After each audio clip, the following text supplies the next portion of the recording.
lunedì 8 aprile 2024. Bene, è arrivato il momento di presentare l'ospite, un più che gradito ritorno di Corrado Callegari, innanzitutto ex parlamentare della Lega di Bossi, ex segretario provinciale di Venezia della Lega, attualmente prima il Veneto è un movimento indipendentista veneto. Grazie per aver accettato il nostro invito, Corrado. Grazie a te, Enzo, sai che io vengo sempre più che volentieri alla tua trasmissione perché è meraviglioso, soprattutto con un sacco di ascoltatori che poi intervengono mentre noi dibattiamo qua delle varie argomentazioni. Io ti ho promesso che ti davo all'inizio qualche minuto in più perché tu giustamente devi fare una rappresentazione, però io ti chiedo una cortesia. Sì. Aiutami a capire, perché oggi ero da solo a registrare l'opinione con il mio regista Giovanni Stoppa e cercavo lumi, cercavo qualcuno che mi aiutasse a capire ma perché l'Italia sta facendo questa brutta fine, una deriva. Non c'è qualcuno che ci può aiutare per fermare questo degrado, queste violenze, non si capisce più niente. Secondo te a chi mi dovrei rivolgere perché le cose possano cambiare? Io ti direi a Enzo Spatalino, perché sei l'unico con questo bel... Con un maglietto? Io ci metterei il deo, come dicevi tu, il dito o la testa a qualcuno che so io.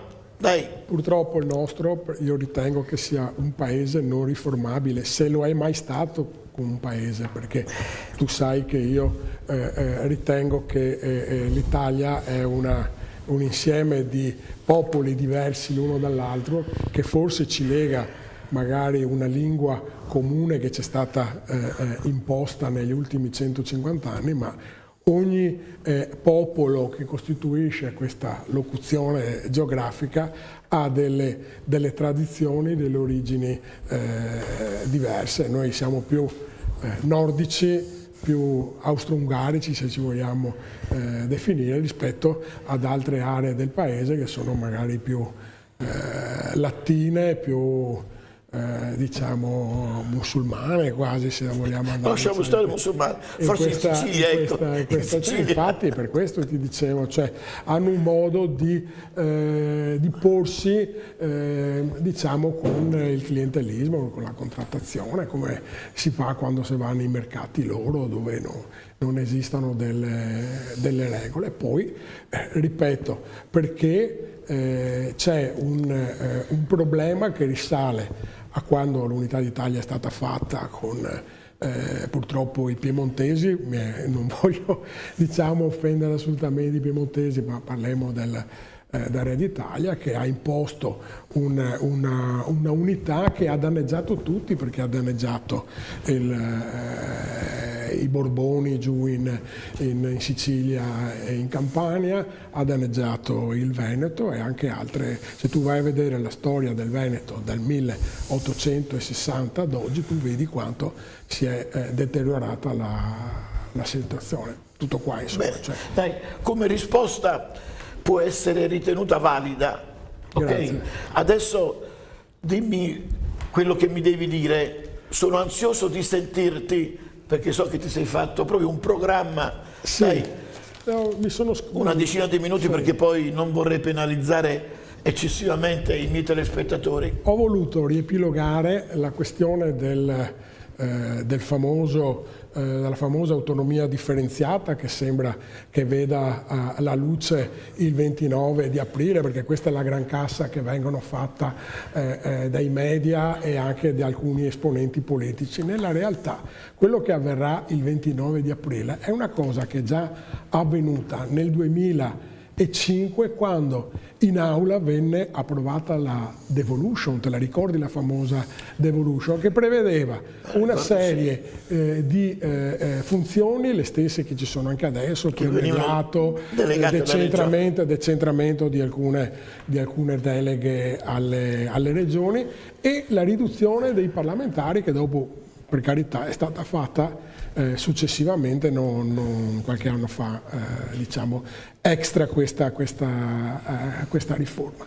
E che cosa è successo nella devolution? Non è successo niente, perché di fatto dopo hanno chiesto di andare a referendum, ma tu non puoi fare un referendum nazionale se tu hai la Lombardia e il Veneto che chiedono di andarsene per conto loro con le materie e con la gestione delle competenze. È ovvio che tutte le altre regioni votano contro, ed è quello che è successo, perché le uniche due regioni che hanno votato a favore della devolution, lo sappiamo tutti, è stata la Lombardia e il Veneto, tutte le altre hanno votato contro, e quindi questo è andato, diciamo, un po' a schiantarsi con quella che era le aspettative del festeggiamento che aveva fatto la Lega insieme con Berlusconi. Sì, facciamo la devolution, in realtà tutto è andato a rotoli.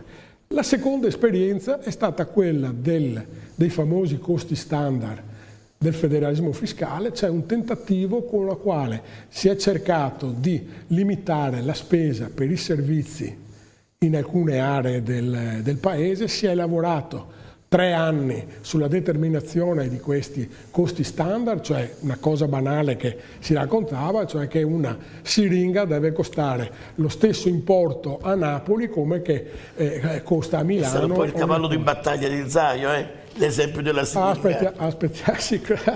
Aspettiamo di arrivare a Zaia, perché ci sono degli equivoci che a me piacerebbe che lui chiarisse, magari quando si fa un dibattito, non un discorso dove parla solo lui e nessuno può replicare. Mi piacerebbe un dibattito reciproco.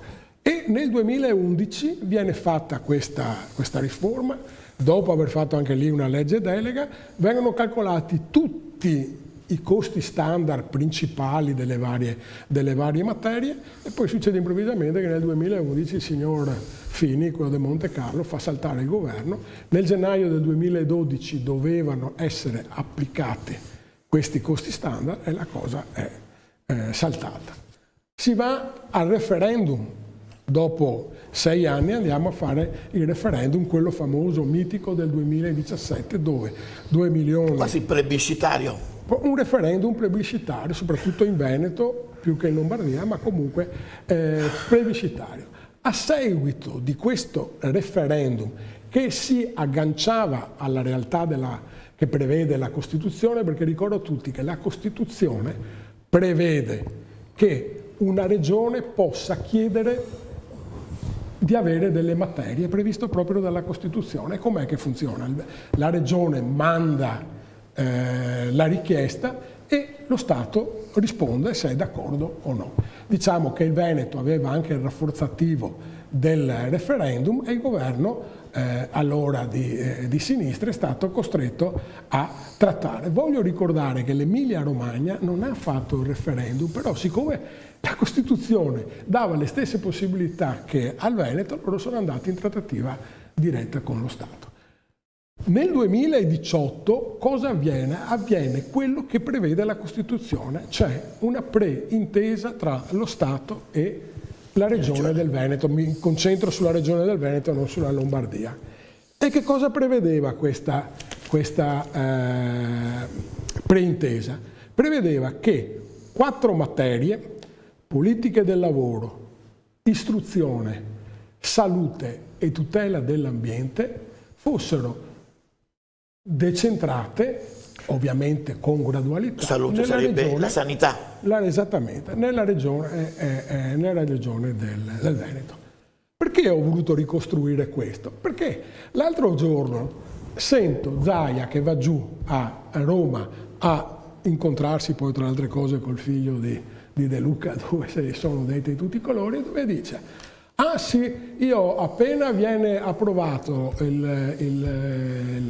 l'autonomia differenziata in aula il 29 di aprile, io vado subito dalla Meloni e voglio le 9 materie che sono previste, dopo spiego perché solo 9, ma non voglio solo quelle, voglio anche quelle che erano state firmate nella preintesa del 2018 che non prevedevano i LEP.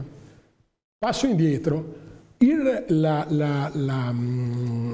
legge sull'autonomia differenziata che è stata approvata al Senato e adesso verrà approvata anche alla Camera ha un vincolo, e cioè che tu devi calcolare tutti i LEP che sono i livelli essenziali per una serie di materie che sono importanti, prendiamo tipo la sanità. Allora Zaia dice, io voglio queste 4 materie, perché le 4 materie che vi ho detto non sono comprese in quelle che ci possono dare subito, perché sono vincolate dai LEP. Ma scusami un attimo, se questa cosa qua era già prevista, e io questo lo sostengo, ma non solo io, lo sostengono anche giuristi e altro, perché si è andati sulla strada dell'autonomia differenziata, andando a coinvolgere tutte le regioni e quindi obbligando a mettere in piedi il discorso dei LEP? Poteva essere fatta la trattativa diretta Stato-Regione, come prevede la Costituzione. E allora io dico, tu vai a dire queste cose qua, ma devi dirgliele al tuo amico Calderoli che ha fatto questa operazione,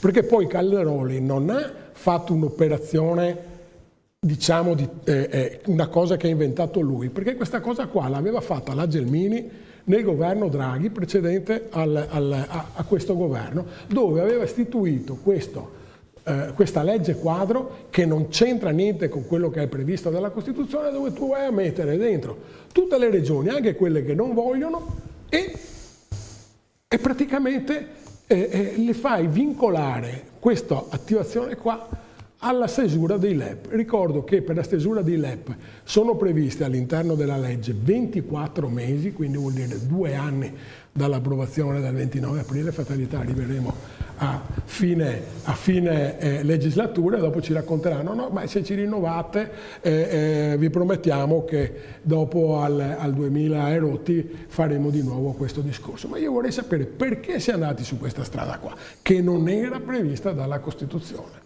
E infatti alcuni avrà avuto i suoi anche, buoni motivi. No, i suoi buoni motivi, sai quali sono? È quello di non far partire, perché questo vincolo. Allora, ci sono 2 operazioni, quello di andare verso l'autonomia differenziata con una legge quadro che non è prevista dalla Costituzione, ma se l'ha inventata la Gelmini insieme con Calderoli, e dopo ovviamente c'è il fatto che Fratelli d'Italia dentro questa legge ha messo la postilla che le materie possono essere decentrate, parliamo delle materie quelle importanti, che hanno un risvolto economico, solo se vengono approvati i LEP. Cosa vuol dire i LEP? Vuol dire garantire, che può essere anche giusto, i livelli essenziali a tutta la popolazione, ma per fare questa operazione qua, lo hanno già quantificato, ci vorranno 100 miliardi di euro, scusate. E chi c'è che tira fuori i 100 miliardi? Cioè, questa legge questa qua non ha la dei copertura. 100 miliardi da dove viene fuori?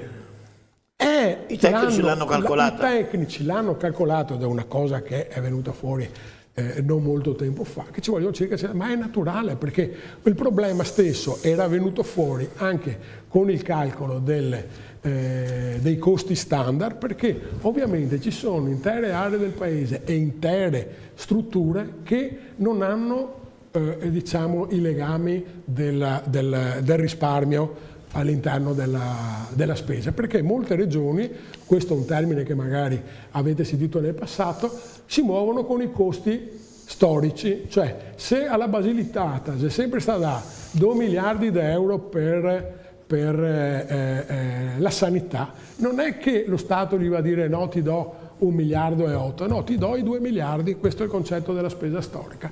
Invece il discorso dei costi standard prevedeva di andare a risparmiare su tutti i trasferimenti dello Stato. Allora, il motivo per cui ho voluto dirti questo, Enzo, anche qua, perché mi ha un pochettino irritato quello che ha detto Zaia in commissione, perché mi viene a dire io voglio quello che era stato previsto nel 2018. Allora perché nel 2018 non sei andato avanti e hai permesso a Calderoli di mettere in piedi quel marchingegno che non vedrà mai la fine? Questa è una cosa che per me forse se ne è accorto troppo tardi e ha cercato di rimediare. Penso che non ci siano altre guarda che risposte. Chissà l'ha denunciata subito sta roba qua, è che per comodità elettorale e per comodità dei vari generi preferivano raccontare queste fiabe, ma le raccontano ai non addetti ai lavori, perché gli addetti ai lavori sanno che queste sono delle fiabe.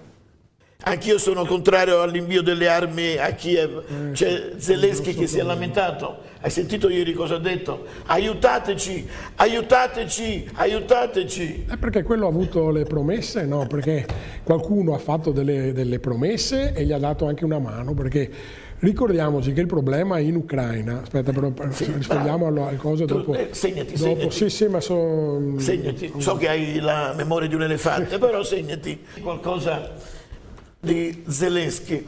Allora, per capire la crisi che c'è adesso in Ucraina non si deve partire dal 2022, l'anno dell'aggressione della Russia all'Ucraina, ma bisogna partire molti anni prima, perché nel 2010, quindi ben 14 anni fa, il presidente dell'Ucraina era un filo russo, Yanukovych, come si chiama, adesso non me lo ricordo, che è stato deposto con una sommossa popolare. Un colpo di Stato. Con un colpo di Stato. E questo qui adesso non so se lo sai, è sotto accusa per alto tradimento. Cioè qua io non posso dire che questo fosse un stinco di sangue, però bisognerebbe capire perché non ne parlano di queste cose qua, perché non spiegano come mai lui è stato deposto, come mai lo hanno processato, perché parlano di altri processi, ma di questo qua che è condannato cioè un presidente che è condannato per alto tradimento, vuol dire che ci saranno dei motivi gravissimi che io non posso sapere, però sarebbe bene che spiegasse. Fatalità poi nel 2014, quando questo viene deposto, gli ucraini, una parte degli ucraini, non tutti, cominciano ad aggredire il Donbass e tutte le regioni russe. Io non è che sono a favore di Putin, però a me piace la verità dei fatti. Che le carte in tavola devono essere chiare. Bravo. Perché non è che il lupo adesso è uno e gli altri sono tutti onesti. Vorrei capire. Qualcuno probabilmente a Zelensky gli ha promesso appoggio, mezzi, cose, se loro andavano contro i russi, però i russi, e la storia ce l'ha sempre insegnata, questi qua arrivano piano e ti sballano. Scusami che c'è il telespettatore. Fino adesso non hanno mai perso una guerra, fatalità. E noi italiani ne sappiamo qualcosa. Buonasera. Sì, buonasera, Roberta da Venezia. Buonasera Roberta. Allora, intanto faccio complimenti all'ospite perché è una persona molto preparata, secondo me, anche seria. Grazie. Quello che penso lo dico. Io la proporrei lei come, guardi, scusi se mi permetto, la proporrei proprio come presidente della regione Veneto, anche perché veramente sarebbe ora, insomma, che ci fosse un cambiamento. Detto questo, per quanto state dicendo per l'Ucraina, no? È stato un colpo di Stato, hanno messo sono d'accordo, hanno messo un attore che ha fatto un colpo di Stato praticamente. Ed è quello che cercano di fare, e quando dicevano a pensare male si fa peccato, ma qualche volta ci si azzecca. Io sto pensando molto male. Sto pensando che l'America l'ha appoggiato per venderci il gas, perché adesso non compriamo più gas dalla Russia e lo compriamo dall'America, perché mi pare che a questo punto anche l'America se ne stia lavando le mani, come era prevedibile comunque, ecco. Ecco, un altro colpo che cercano di fare, secondo me, di Stato, ieri sentivo che hanno portato la gente in piazza, perché Orban praticamente non è simpatico, in quanto va in Europa a rompere le scatole, allora un altro attore porta la gente in piazza, promette mari e monti, e questa sarebbe la democrazia, va bene. Poi per quanto lei ha detto, mi permetto di dire una cosa sulla storia dell'unità d'Italia. Ogni volta che vedo i palazzi sontuosi che sono a Torino, penso sempre che con l'unità d'Italia li hanno fatti coi soldi dei Borboni. I Borboni sono stati depredati del loro tesoro e hanno portato tutto a Torino praticamente. Ormai quello che è stato, ma almeno queste cose si dovrebbero dire. E anche lo Stato della Chiesa a suo tempo è stato depredato sempre con l'unità d'Italia. Ecco, il risultato Risultato adesso è venuto fuori, per carità, c'entra come facemmo la merenda. 100.000 ragazzi nel Veneto dai 15 ai 30 anni non lavorano e non studiano. Complimenti, vi ringrazio, buona serata perché ho Buona finito il tempo. serata, Grazie. buona serata. Sì. Grazie. Vedi, ha detto Orban. Allora io ti coinvolgo su un'altra questione. Cerca di rispondermi in maniera esaustiva, ti prego. Io ti sollecito. Allora, perché in Italia c'è questa deriva? Fanno quello che vogliono nelle metropolitane, nelle strade, davanti alle stazioni. Perché lo stesso degrado non c'è a Budapest? Dammi una risposta che sia chiara e convincente. Lo stesso schifo che c'è in Italia, specialmente nella tua Mestre, perché non c'è in qualche città ungherese? Guarda, senza Perché andare lì hanno le idee chiare, molto più chiare dell'Italia. senza andare in Qui tutto è Ungheria, permesso, lì no. l'altra sera che mi è stato chiesto su Mestre, la Maledizione. violenza e queste cose qua, io ho detto che negli anni in cui seguivo politicamente con la segreteria provinciale alla Lega, ovviamente avevo un sindaco, per esempio, che era vicino a Mestre Venezia, che era il grande Gentilini, e ho voluto ricordare che questo sindaco qua è stato un sindaco che ha mantenuto l'ordine nella sua Treviso, città, mentre Gentilini. mentre a Mestre e Venezia grande. la situazione degenerava. E ho raccontato un aneddoto che comunque tutti conoscono, e che è stato che Gentilini, quando è che è venuto alla ribalta? Quando ha preso le famose panchine della stazione davanti a Treviso e le ha segate Per evitare che tanti balordi. facessero questa cosa qua. Perfetto. Allora, a Venezia ci sono stati una certa componente politica che si è stracciata le vesti, se ti ricordi. Di Gli sinistra. hanno dato del razzista, gliene hanno dette di tutti i colori. Poi tanti sindaci di sinistra hanno fatto lo stesso dopo alcuni anni. Ma anche a Mestre, lo stesso che aveva criticato Gentilini, non voglio fare il nome perché ne fa sua pubblicità, ha tolto le panchine da piazzale Donatori di Sangue perché creavano quella cosa che creavano 20 anni fa a Treviso. Allora capisci che c'è ipocrisia e tanta, capito? Tanta ipocrisia. C'è un Mi ascoltatore. hai fatto piacere che hai ricordato il mio grande amico Giancarlo Gentilini, È il stato un sindaco mito. sceriffo per eccellenza. È stato un È mito. tanto che non lo sentiamo. Grazie. Sì, ma Cosa dici all'Anna di Venezia sulla secessione? Che lei, quando faceva la militante, che era una tosta, te la ricordi? Era, sì che me la ricordo, era la Lega Nord di Bossi, che è tutta un'altra cosa. Cioè, la Lega che c'è adesso non è la Lega Nord per l'indipendenza Questo della è poco Padania. ma sicuro, Quindi Due lei, cose distinte e separate. io capisco che lei possa essere innamorata del simbolo, però non è più la Lega Nord. Noi ce ne siamo andati via, lei ha citato Tosi quella volta, quando a segretario del Veneto è arrivato Tosi con la sua politica nazionalista, e avevamo ragione perché hai visto adesso dove è andato a parare, è andato con Forza Italia.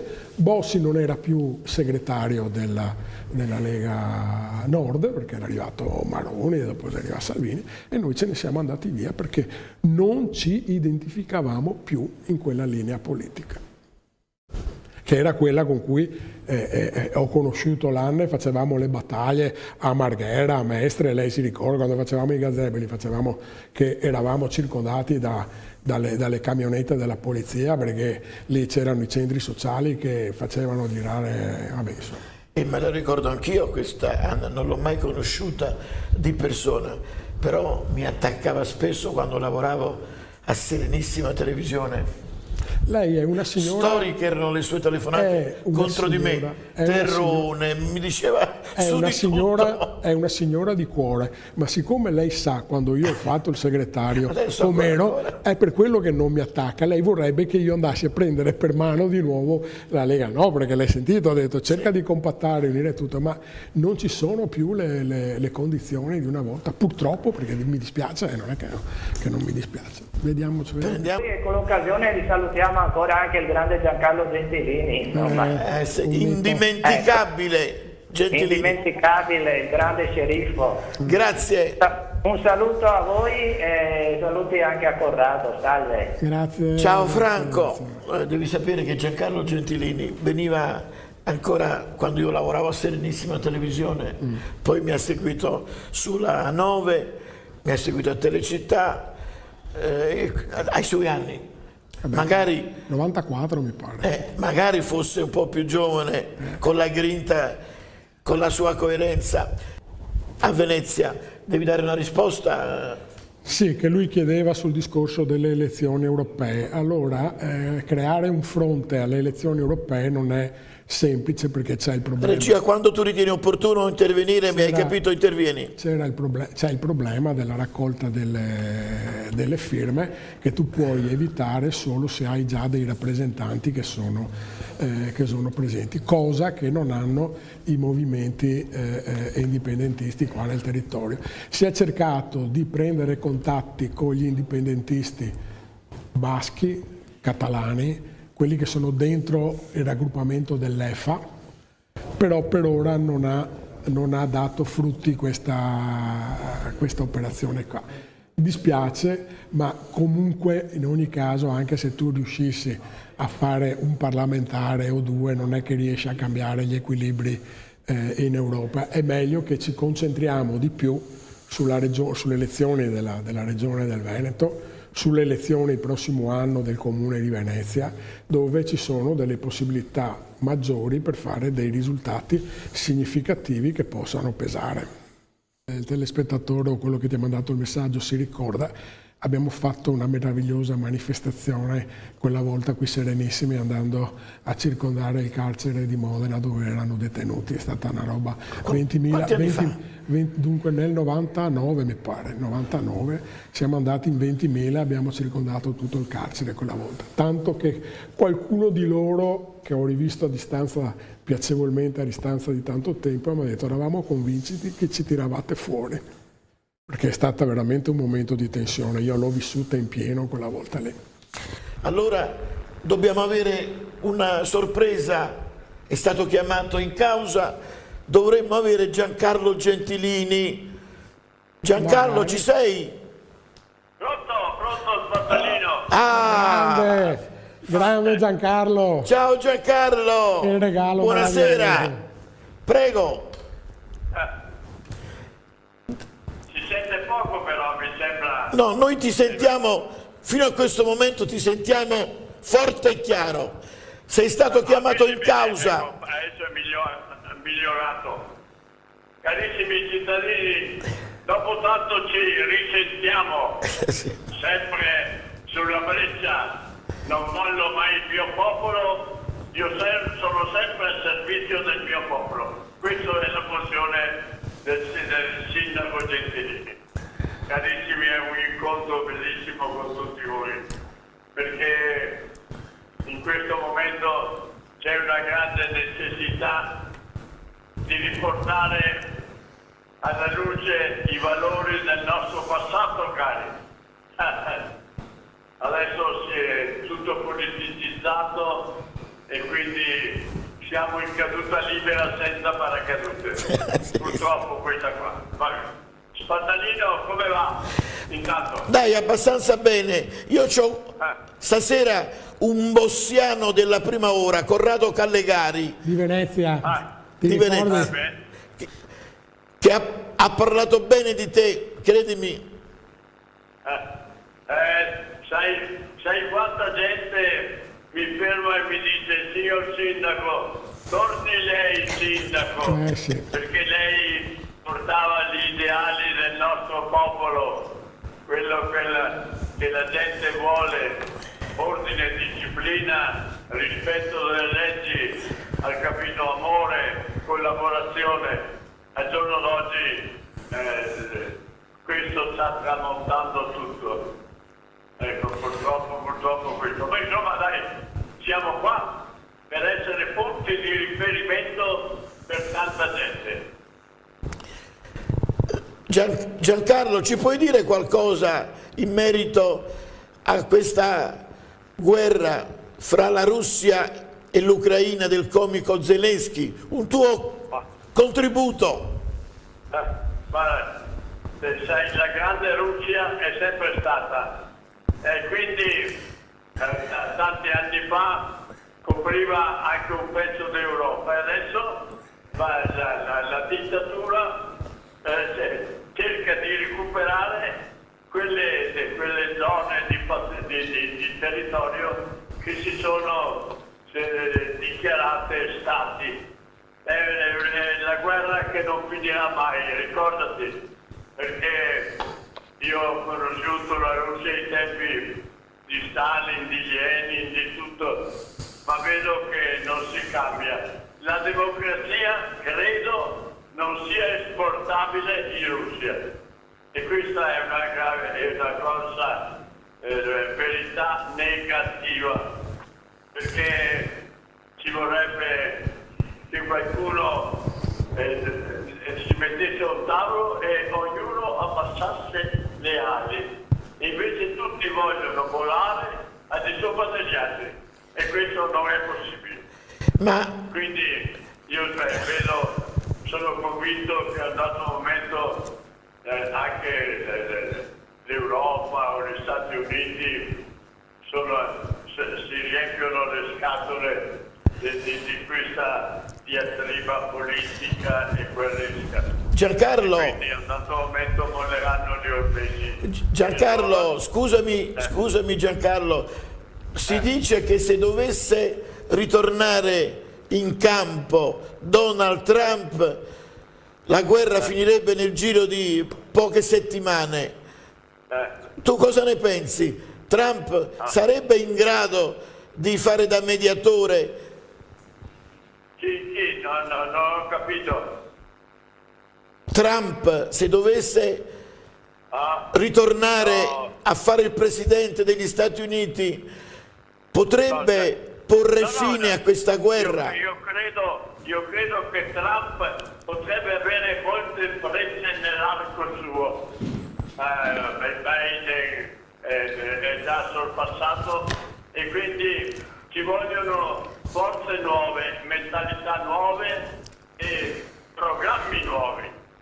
Quindi la Russia bisogna portarla dentro nel consesso europeo e mondiale. Bravo, sia esatto. chiaro, e non vederla come un grande nemico di tutti quanti. Quindi bisogna recuperarla, e qui ci vuole una tecnica, ci vuole una mentalità vincente, hai capito? E quindi Trump è uno che sa quello che vuole. Forse Trump era uguale a Gentilini, Trump ha copiato da Gentilini, perché ha copiato. alle lettere ho detto: caro Trump, tu hai vinto con le cose che io dicevo 25 anni fa. Vedi, è un mio discepolo anche questo. Va bene? Va bene. Ciao Giancarlo. Ciao, un bacione a tutti quanti. Ciao. A tutto il mio popolo. E Sei ci stato un sentiremo mito. ancora, perché ancora ho tante frecce nell'arco. Io Hai ti capito? aspetto Va bene. sempre. Ciao. Un abbraccio. Ciao Giancarlo. Ciao Giancarlo. Quanti ricordi quando veniva in trasmissione da me, credimi, veniva con l'autista del comune di Treviso. Lui era al posto del passeggero, e davanti aveva la stella da sceriffo, proprio la stella dello sceriffo, per dire che lui era lo sceriffo, un grande, un grandissimo. Veramente scatenato. Senti, poi la parola d'ordine è ora. Definiamo. Bravissimo, e ora definiamola. Una menzione particolare per i tuoi, io non dimentico mai, i tuoi splendidi ragazzi. Grazie. La tua gioia, la luce dei tuoi occhi, Massimo, Alessandra ed Elisabetta Callegari. Come Grazie. stanno? Benissimo. Adesso tu sai che ho anche un nuovo ingresso nel portello. No, non lo sapevo. Ho un nuovo ingresso un bene. anno e qualcosa. Sì. Quindi la famiglia si allarga, ingrossa, sì, sì. si allarga È sempre di importante più. questo, perché sennò finiamo invasi, Enzo, cioè se non reagiamo qua. Va bene, mancano pochi minuti, qualche considerazione finale da parte... Beh, intanto al telespettatore di Mestre che ha detto perché io sono siciliano, ma voglio ricordare al telespettatore, a parte che io conosco un sacco di indipendentisti siciliani, che quelli sono veramente forti, non sono come, adesso non vorrei dire, non sono come altri indipendentisti. E voglio ricordare che quando c'è stata la manifestazione degli agricoltori, mentre i nostri andai in manifestazione col tricolore, se vi ricordate, nei filmati che hanno mostrato della Sicilia erano tutti con la trinacria, con la bandiera quella loro giallo-rossa e con l'ometto. Quindi loro sono molto identitari. Del resto sono comunque una regione autonoma, cosa che noi non siamo ancora. Però lì devi capire che c'è un dualismo politico, scusami se ti ho interrotto. Prego. C'è un dualismo politico tra Mattarella e la Meloni, perché sono i due che hanno Infatti la maggiore visibilità. È Se stato tu un vedi, attacco tu dato vedi al governo, sono d'accordo. ogni volta che la Meloni fa un intervento di un tipo, lui bilancia dall'altra sono parte. d'accordissimo. È una questione politica. Merita pregio la tua analisi. Grazie. Un forte abbraccio a tutti. Grazie. Buonasera e viva il Veneto. Viva Mi il raccomando Veneto. sempre. Viva Napoli. Sempre. Ognuno Viva conta- l'Italia, ognuno posso dire conta viva l'Italia. su se stesso. Viva l'Italia. Ma fa Arrivederci. un attimo spostare.